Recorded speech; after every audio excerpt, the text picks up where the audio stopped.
He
మనల్ని బట్టి దేవుడు అంటే పశ్చాత్తాపం కలిగి మరి ఇప్పుడైనా మీరు నా దగ్గరకు వస్తే మరి మీకు చేయవలసిన కీడు చేయక మీరు పశ్చాత్తాపడినప్పుడు ఆ కీడును కూడా తొలగించి నేను ఒకవేళ మనసు తిప్పుకొని మీ పట్ల కనికరముగా జాలిని చూపిస్తాను అంటున్నాడు.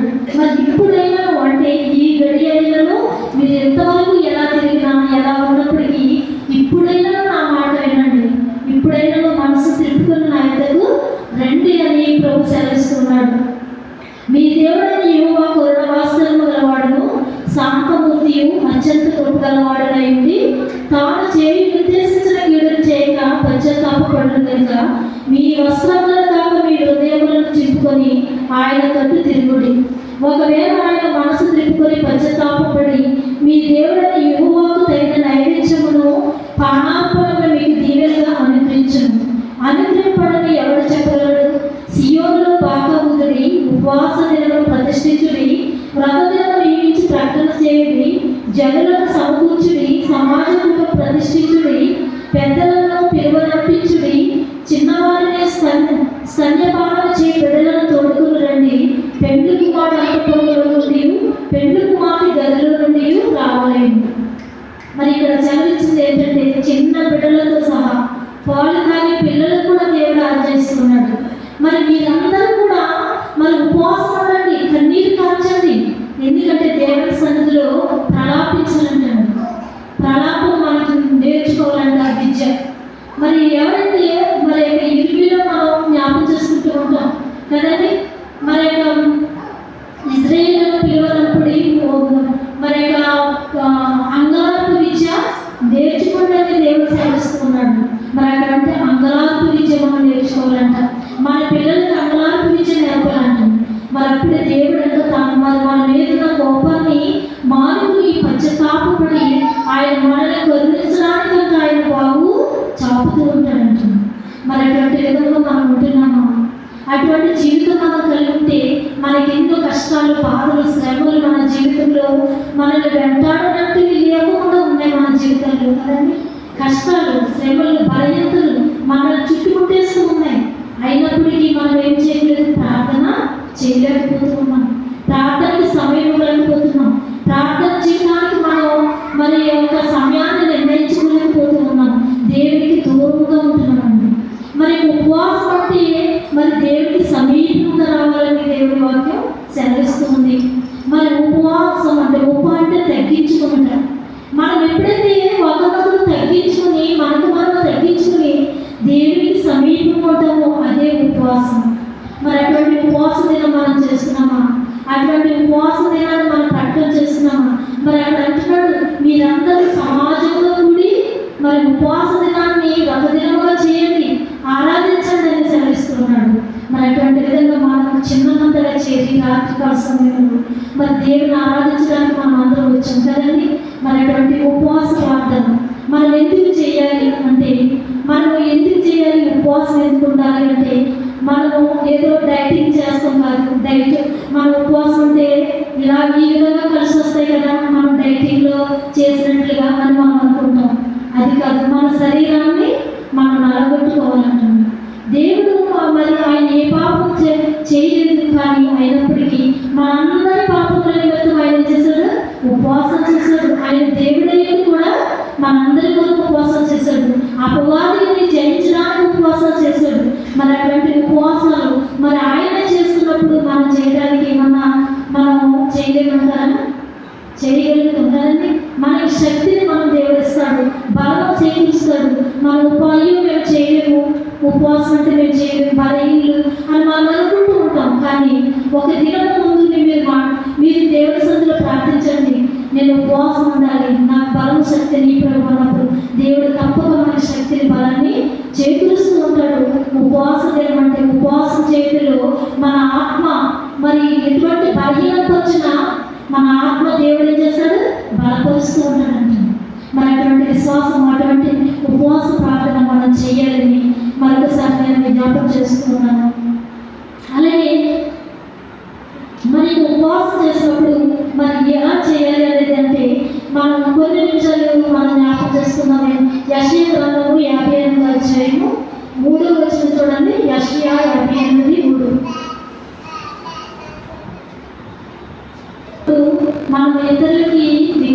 ముఖాలతో కనిపిస్తూ ఉంటాం కదండి.